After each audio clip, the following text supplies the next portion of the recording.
Wonderla toilet cleaning ను సులభంగా మార్చే powerful product Elim toilet cleaner.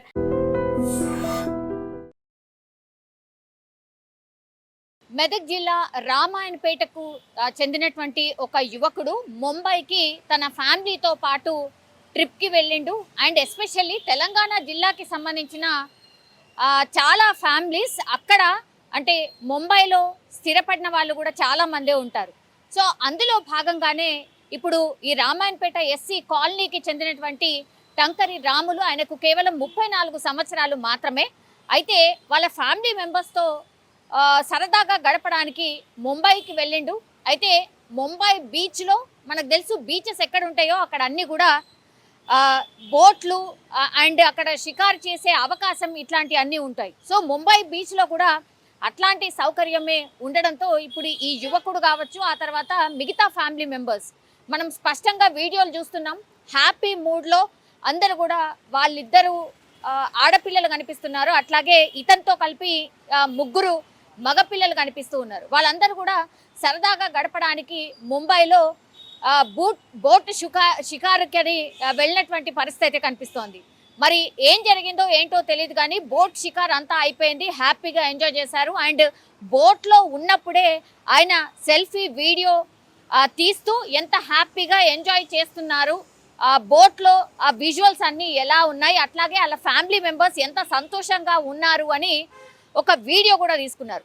So ఆ వీడియో తీసుకోవడం, ఆ తర్వాత ఆ బోట్ ట్రిప్ అయిపోవడం, దెన్ పూర్తిగా ఒడ్డుకు వచ్చిన తర్వాత అక్కడ బయటకి దిగేటటువంటి క్రమంలోనే ఒక పెద్ద అల వచ్చి ఈ యువకుడిని తాకడం, ఆ తర్వాత అల పూర్తిగా అతన్ని లోపలికి లాక్కొని వెళ్ళిపోవడం అయితే జరిగింది. దీంతో అక్కడ ఉన్నటువంటి కుటుంబ సభ్యులే కాబట్టి వాళ్ళందరూ కూడా ఒక రకంగా షాక్కి గురైనరు. అంటే క్షణాల్లోనే జరిగిపోయింది. పెద్ద అల వచ్చి ఇప్పుడు ఈ రాములు అనేటాన్ని పూర్తిగా లాక్కొని వెళ్ళిపోయినటువంటి పరిస్థితి. సో అనుకోనటువంటి ఇన్సిడెంట్, ఆయనను కాపాడే ప్రయత్నం చేద్దామన్నా కూడా అలల ధాటి చాలా ఎక్కువగా ఉంటుంది. అండ్ ఇమాజిన్ కూడా చేసుకోనంతగా అప్పుడప్పుడు అలలు వస్తూ ఉంటాయి. ఒకవేళ ముంబై బీచ్కి సంబంధించి పూర్తి స్థాయిలో అవగాహన ఉన్న వాళ్ళైతే డెఫినెట్లీ అలలు కొంత డేంజరస్గా ఉంటాయి, జాగ్రత్తగా వెళ్ళాలి, జాగ్రత్తగా బయటపడాలి అనేది కొంతవరకు అవగాహన ఉంటుంది. కానీ అంటే ఎంజాయ్ చేసే మూడ్లో అట్లాగే ముంబై బీచ్ అలలు ఎట్లా ఉంటాయి తెలియకపోవడం ఒకటి. ఆ తర్వాత ఈ మధ్యకాలంలో మీరు చూడండి ముంబైలో చాలా పెద్ద ఎత్తున వర్షాలు కూడా పడుతున్నాయి. అందుకని అలల ధాటి కూడా చాలా ఎక్కువగా ఉంటుంది. బీచెస్లో ఏమవుతుందంటే ఆ వాల్ ఏదైతే ఉంటుందో ఆ బీచ్కి సంబంధించిన వాల్ బయటకు కూడా వాటర్ వస్తూ ఉంటాయి అప్పుడప్పుడు. సో మరి ఇక్కడ పర్టికులర్గా ఈ ఇన్సిడెంట్లో ఏం జరిగిందో ఏంటో తెలియదు కానీ పూర్తిగా అలల ధాటికైతే ఈ యువకుడు పూర్తిగా కొట్టుకుపోయినటువంటి పరిస్థితి. వాళ్ళ ఫ్యామిలీ మెంబర్స్ అట్లాగే ఆ బోట్లో ప్రయాణించిన వాళ్ళు అండ్ ఆ బోట్కి సంబంధించిన ఈ డ్రైవర్ ఎవరైతే ఉంటారో అతను ఎంత వెతికినా సరే అతని జాడ దొరక్కపోవడం, ఆ తర్వాత పోలీసులకు ఇన్ఫర్మేషన్ ఇవ్వడం, వాళ్ళు వచ్చి గాలింపు చర్యలు చేపడుతున్న సమాచారం అయితే అందుతోంది. అయితే గజ ఈతగాళ్ళని రంగంలోకి దింపి ఇప్పుడు ఆ యువకుడి కోసం అయితే గాలిస్తున్నారు. కానీ వాళ్ళు వచ్చేసరికి ఇప్పుడు అలల ధాటిని మనం ఇమాజిన్ కూడా చేసుకోలేం. ఇప్పుడు ఇట్లాంటి ఇన్సిడెంట్లో ఏం జరుగుతుందంటే కొన్ని గంటల పాటు మనం వెతికినా సరే ఎక్కడైనా దొరకకపోతే ఎక్కడో అంటే ఈ కోస్టల్ ఏరియా అనుకోవచ్చు, ఈ బీచ్కి సంబంధించిన ఒడ్డు ఉంటుంది కదా, ఎక్కడో ఒక చోట మళ్ళీ ఆ యువకుడిని బయటకి పుష్ చేస్తే, అలలు బయటకు పుష్ చేస్తే కానీ దొరికే పరిస్థితి ఉండదు.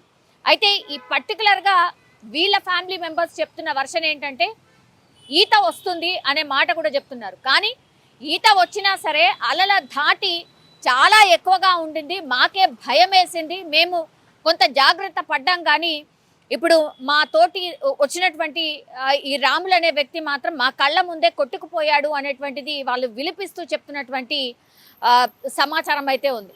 కానీ అత్యంత విషాదకరం.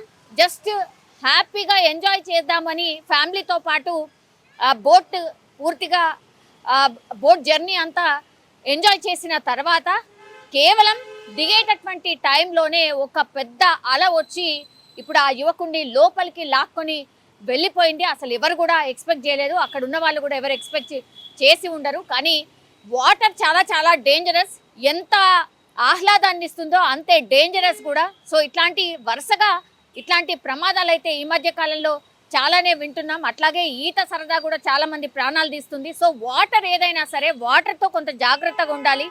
అండ్ ఎస్పెషల్లీ ఇట్లా బీచెస్ అండ్ ఈ కుంటల లాంటివి లోతు కూడా తెలియకుండానే అందులోకి దిగడం, మరణించడం ఈ మధ్య కాలంలో చాలా పెద్ద ఎత్తున కూడా జరుగుతున్నాయి. కాబట్టి ఇట్లాంటి ఇన్సిడెంట్స్ జరగకుండా ఉండాలి అని అంటే చాలా చాలా జాగ్రత్తగా ఉండాల్సిన అవసరం అయితే కనిపిస్తోంది. కానీ పాపం మెదక్ జిల్లా వాసి ఎంజాయ్ చేద్దామని ముంబైకి వెళ్ళి అక్కడ బోట్ షికారు చేసిన తర్వాత అనుకోని విధంగా ఇలా అలల ధాటికి కొట్టుకుపోవడం, చనిపోవడం అయితే జరిగింది. నిజంగా ప్రస్తుతం ఉన్నటువంటి సమాజం దేనికి ప్రయారిటీ ఇస్తుంది? ఆర్థిక సంబంధాల చుట్టూ మాత్రమే తిరుగుతోంది. మళ్ళీ ఎన్నికలంగానే చాలా విరక్తి కలుగుతున్నాం. మంచి అనిపిస్తుంది కదా, లేడీస్ కూడా ఛాలెంజింగ్ జాబ్స్ చేసినప్పుడు చాలా బాగుంటది. ట్రాఫిక్ అసిస్టెంట్స్ గా నియమించిన ట్రాన్స్జెండర్స్ అందరితో సాల్యూట్ చేయించుకుంటున్నారు. ఫుడ్ డెలివరీ ఇవ్వటానికి వెళ్ళినటువంటి డెలివరీ బాయ్ అనిల్ పై కళ్ళ ముందు